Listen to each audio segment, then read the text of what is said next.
우리 오전에는 오직 복음의 이유에 대해서 우리가 말씀을 붙잡았습니다. 왜 오직 복음이어야 하는지, 어, 왜 오직 복음이어야 한다고 했습니까? 이 시대가 다른 것으로 무너지는 것이 아니라 영적 문제로 무너지는 시대이기 때문에 그 영적 문제를 해결할 수 있는 유일한 방법은 하나님이 주신 답인 복음뿐이 없기 때문에 오직 복음으로 결론을 내고 복음으로 살아가야 된다. 그리고 그렇게 되면 복음으로 나를 살리고 또 교회를 살리고 가정, 후대, 전 세계를 살리는 그런 응답들이 온다라고 우리가 말씀을 붙잡았습니다.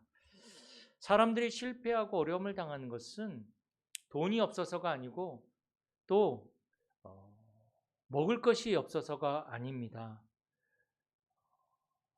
예레미야가 4장 1절에서 3절에 보면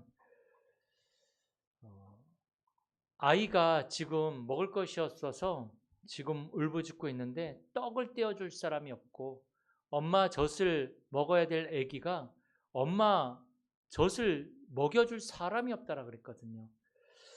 많은 사람들이 어려움을 당하는 것은 이 복음을 말해줄 사람이 없어서, 이 복음으로 그들을 살려낼 사람이 없어서 사실은 그들이 어려움을 당한다 그랬습니다. 이 복음이면 되는데 사람들이 이 복음을 붙잡지 못하고 다른 것을 붙잡는 거죠. 교회에 다녀도 다른 것을 붙잡는 거죠. 그것을 보고 우리는 종교라고 얘기를 합니다. 종교. 복음 아닌 다른 것들은 다 종교입니다. 그래서 성경에도 보면 하나님은 분명히 구약시대 때도 복음을 주셨습니다.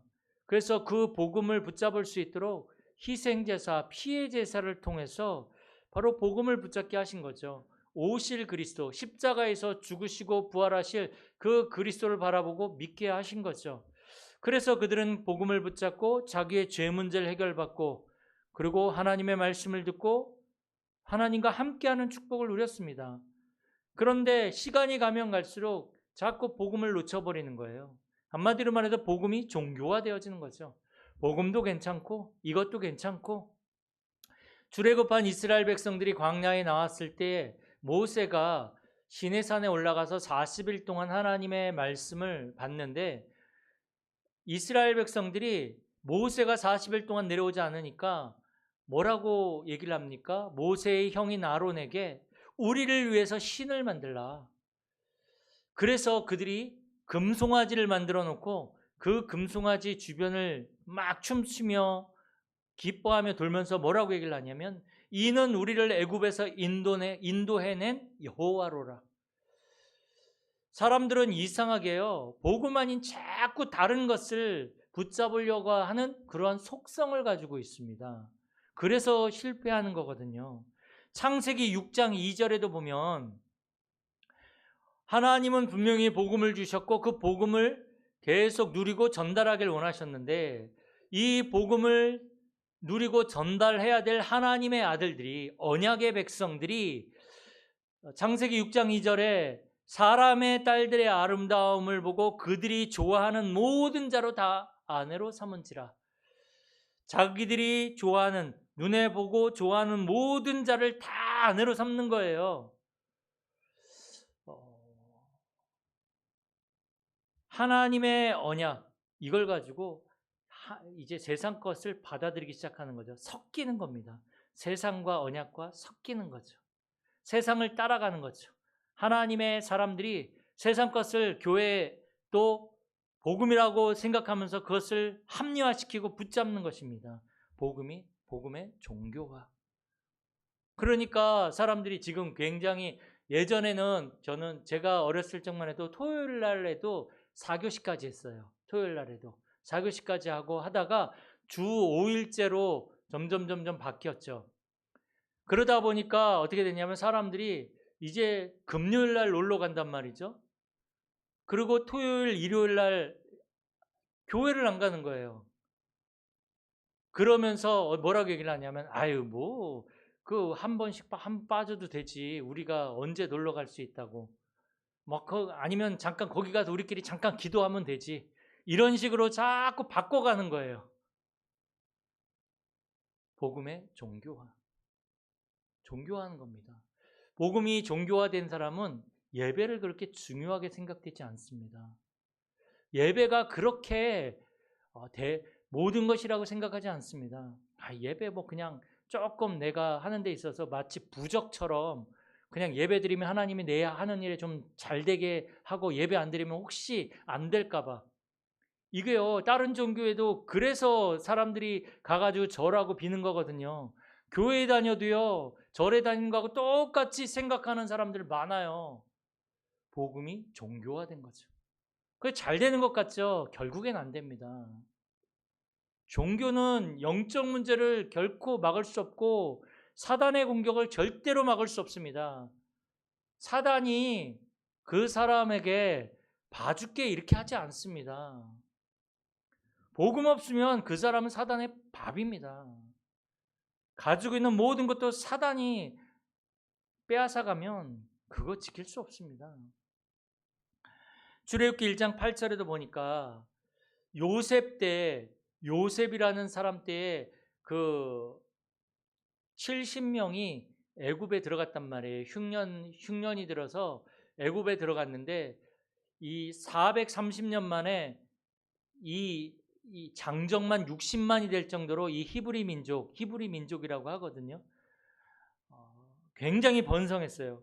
근데 성경은 출애굽기 1장 8절에 보면 뭐라고 하냐면 요셉을 알지 못하는 새 왕이 일어났다 이렇게 기록하고 있습니다. 요셉이 어떤 사람입니까? 요셉이 7년 흉년 동안에 대책을 세워가지고 그 애굽의 멸망을 막은 사람이에요. 그래서 애굽 사람이 아버지라고 할 만큼 왕이요, 너를 함부로 해야 할 네 말을 듣지 않는 사람은 내가 아예 죽여버리겠다고 할 정도로 요셉이 대단한 사람이란 말이죠. 그러니까 애굽 사람에게 있어서 어떻게 보면 이 요셉은 대단한 사람이에요. 그런데 요셉이 알지 못하는 새 왕이 일어나서 히브리 사람들을 핍박하기 시작합니다. 다시 말해서 복음 가진 자들이 애굽에 전혀 영향을 끼치지 못한 거예요. 사실 이때도 보면 이스라엘 백성들이 하나님 앞에 희생제사, 피제사를 드렸단 말이 한 번도 나오지 않습니다. 그러니까 애굽에 노예되는 거거든요. 뭔가에 노예되어집니다.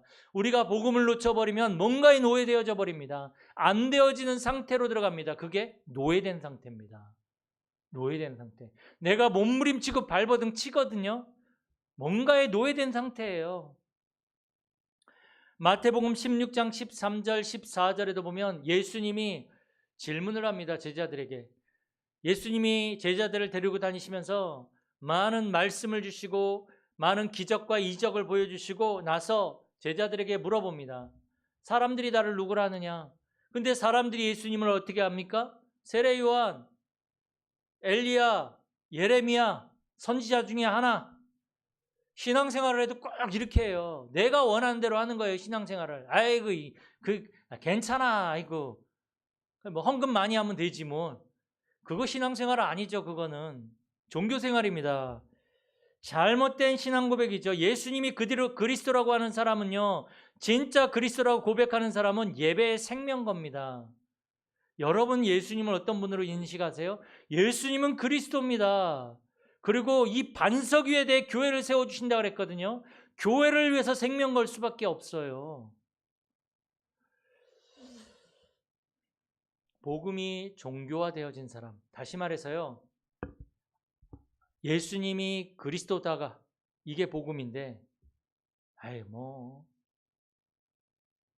이래도 좋고 저래도 좋은 거지 오직 예수님만 구원받을 수 있냐, 꼭 예배 드려야 되냐, 괜찮아. 우리가 그래도 몸도 쉬고 좀 정신적으로도 좀 쉬어야지 교회 가가지고 계속 앉아있다고 되냐, 그냥 한 번씩 빠져도 돼. 그거는 복음이 종교화되어진 사람이고요. 그 사람은 찾아오는 영적 문제와 저주 절대로 막을 수 없습니다.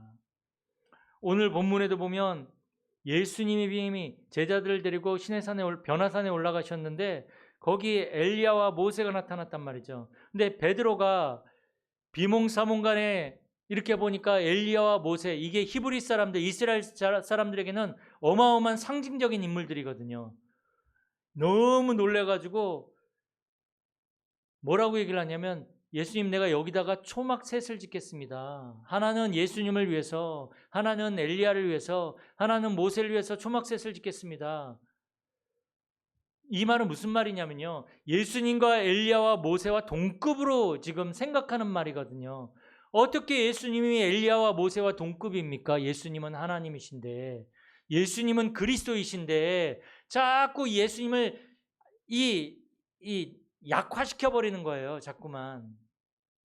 예수님을요 자꾸만 내 기준으로 자꾸만 가둬버리는 거예요. 그게 무슨 복음입니까? 그거 복음 아닙니다. 예수님은 그리스도예요. 자꾸 사람들은 오직이 아닌 자꾸 이 약화시키고 그리스도를 가둬버리고 내 생각과 내 기준에 가둬버리고 그건 복음이 종교화된 것입니다. 종교화되어지면 큰일 납니다. 큰일 납니다. 그래서 복음으로 오직이 안 되어졌다란 말은 본질과 주변 것을 서론과 본론을 허상과 실상을 구별하지 못하는 겁니다. 안 그렇겠습니까? 영적으로 눈이 안 띄니까 지 생각이 복음이고 자기 기준이 복음이에요. 본질은 놓쳐버리고 서론은 자기 생각이거든요. 그걸 복음이라고 생각하는 거예요. 그거 복음 아닙니다. 이 복음으로 오직이 안 되어지면 환경에 영향받고 사람의 말에 영향받고 물질의 영향을 받습니다. 왔다 갔다 하는 거예요. 왔다 갔다 해요. 있으면 막 기분 좋았다가 떨어지면 기분 나빴다가 내 마음대로 안 되면 기분 나빴다가 내 말대로 해주면 기분 좋았다가 왔다 갔다 합니다.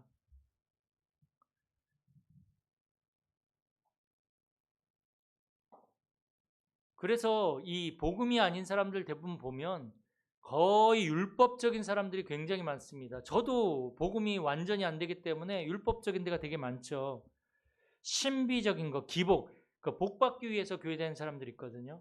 복 받으려면 절에 가가지고 천배하면 더 빨리 올 수도 있어요. 누가 더 주는 복인지 모르겠지만. 그리고 복음으로 오직 안 되면 제일 중요한 죄와 마귀와 지옥 문제가 해결 안 됩니다. 이게 근본 문제거든요. 하나님 떠난 문제거든요. 사실은 이게 굉장히 심각한 문제고 이게 굉장히 중요한 문제입니다. 저와 여러분들은 복음으로 오직 해야 됩니다. 오늘 읽은 본문에 보면 베드로가 이 복음으로 오직이 안 되니까 자꾸 착각하는 거예요. 오해합니다. 우리가 복음으로 오직 안 되면 문제를 바라보고 상황을 바라보고 또 어떠한 여론을 바라볼 때 착각하고 오해합니다. 내 생각을 복음이라고 생각을 하고요. 내 기준을 복음이라고 생각할 때 너무 많습니다. 그래서 실패하는 것입니다. 신앙생활에. 베드로는 어떤 착각을 했습니까? 여기가 좋사오니 여기 있는 것이 베드로 이 모세와 엘리야 예수님 딱 세 분 있는 걸 보고서 여기 있는 것이 좋사오니 우리가 있는 곳은 여기가 아닙니다. 우리가 있는 응답받아야 될 현장은 어디입니까? 지금 우리가 살고 있는 그곳, 내가 하고 있는 그 일, 거기거든요. 우리가 교회가 에어컨 시원하다고 여기에서 일주일 내내 살 수 있습니까? 그러면 뭐 먹고 삽니까? 우리가 응답받는 현장은 바로 내가 하고 있는 그 일과 업과 그 장소겠죠. 이 베드로는 예수님과 모세와 엘리야를 동급으로 생각했습니다. 예수님은 그리스도입니다. 복음을 자꾸 자기 생각의 기준에 끼워 맞추시면 안 됩니다. 그래서 누가복음 9장 33절에 보니까 뭐라고 얘기를 하고 있냐면 베드로가 자기가 하는 말을 자기가 무슨 말을 하는지 알지 못하는 거예요. 왜냐하면 예수님이 제자 2명 베드로와 요한을 데리고 변화산에 올라가서 여기서 기도하라 그래 놓고서는 했는데 깊이 조는 거 있죠. 조는 거예요. 그러다가 졸다가 눈 딱 보니까 뭔가 환상이 보이는데 이 생각지도 못했던 모세와 엘리야가 딱 있는 걸 보는 거죠. 이게 상태입니다. 상태. 우리가 문제와 어려움과 이 여러 가지 갈등이 왔을 때 내가 어떠한 상태에 있느냐 굉장히 중요합니다. 이 상태에 따라서 선택을 하게 되어지고 상태에 따라서 우리가 판단을 하게 되어집니다. 그래서 우리가 계속 집중하고 하는 거죠. 그런 경우가 있죠. 맨날 이제 우리가 드라마를 사랑하는 뭐 불륜 드라마를 본다 치세요. 불륜 드라마를 막 맨날 보다가 교회에 어떤 남자와 여자가 딱 왔는데 딱 와서 앉았어요. 저 불륜 아니야? 계속 그거 보고 있던 사람은 그렇게 생각할 수도 있어요. 왜냐하면 계속 들어간 것이 그거니까. 맨날 드라마에서 부인이 남편 쥐약 넣어가지고 조금씩 해가지고 죽이는 드라마 본 사람은 뭘 먹다가 혹시 이렇게 될 수도 있거든요. 왜냐하면 계속 머릿속에 집중한 게 그거니까. 이 상태가 중요한 거예요. 상태. 내가 지금 뭐에 집중하고 있고 뭐에 은혜 받고 있고 무엇을 바라보고 있느냐. 그게 중요한 거거든요. 그래서 우리는 오늘 오전의 말씀처럼 이 오직 복음의 이유를 발견해야 됩니다. 오늘 8절에 보니까 모세도 사라지고 엘리야도 사라지고 오직 예수 외에는 아무도 보이지 아니하니라. 오직 복음만 남아야 돼요. 복음 선택하셔야 됩니다. 복음 선택하면 되는 거죠. 종교로는 사탄과 죄와 지옥 배경을 절대로 이길 수 없습니다. 요한복음 14장 6절에 내가 곧 길이요 진리요 생명이니 나로 말미암지 않고는 아버지께로 올 자가 없느니라. 사도행전 4장 12절에 다른 이로서는 구원을 받을 수 없나니 천하 사람 중에 구원 얻을 만한 다른 이름을 우리에게 주신 일이 없음이니라. 복음의 필연성. 복음이 아니면 안 되는 거예요. 그게 필연성이에요. 복음의 유일성, 복음의 절대성, 복음이어야만 하는 거죠. 복음은 그리스도의 응답이 나타납니다. 그리스도로 말미암아 하나님의 나라가 임합니다. 그리고 하나님 나라의 일이 이루어집니다. 어디서요? 내가 복음을 붙잡고 있는 그곳에서. 그러면 끝나는 거거든요. 하나님은 우리가 오직 복음을 선택하고 복음만 누리길 원하십니다. 내 생각을 좀 내려놓고 오직 복음으로, 오직 그리스도로 모든 것들을 선택하고 생각하고 바라보면서 기도하면서 그리스도적 응답을 누리는, 사단의 권세를 깨뜨리신 선지자적 응답, 죄 문제를 해결하신 참 제사장의 응답, 하나님께로 돌아가서 하나님과 함께하는 참 선지자의 응답, 이 그리스도적 응답을 우리의 모든 현장에서 누리는 우리 모든 성도님들이 되어지길 축복합니다. 살아계신 하나님 감사를 드립니다. 이 시간에도 하나님께서 우리를 통해서 오직 복음의 이유를 다시 한번 붙잡아야 될 이유를 발견하게 하시고 결론 낼 그 이유를 발견하게 하시니 감사를 드립니다. 이번 한 주간 오직 복음으로 모든 것들을 선택하고 생각하고 판단하고 그 복음을 누리게 하여 주시옵소서. 그래서 그리스도적 응답이 우리의 모든 삶 속에, 경제 속에 나타나게 하여 주옵소서. 그 어떤 상황 속에서도 우리가 흔들리지 아니하며 그리스도 이름으로 승리하는 한 주간이 되게 하여 주시옵소서. 주 예수 그리스도의 은혜와 아버지 하나님의 사랑과 성령님의 역사하심이 오직 그리스도로 결론내고 그리스도로 이제 현장을 향해 도전하길 원하는, 세계복음을 향해 도전하길 원하는 우리 모든 성도님들의 머리 위에, 가정과 가문과 현장과 또 모든 우리 렘넌트 머리 위에 이제로부터 영원까지 항상 함께 있을지어다. 아멘.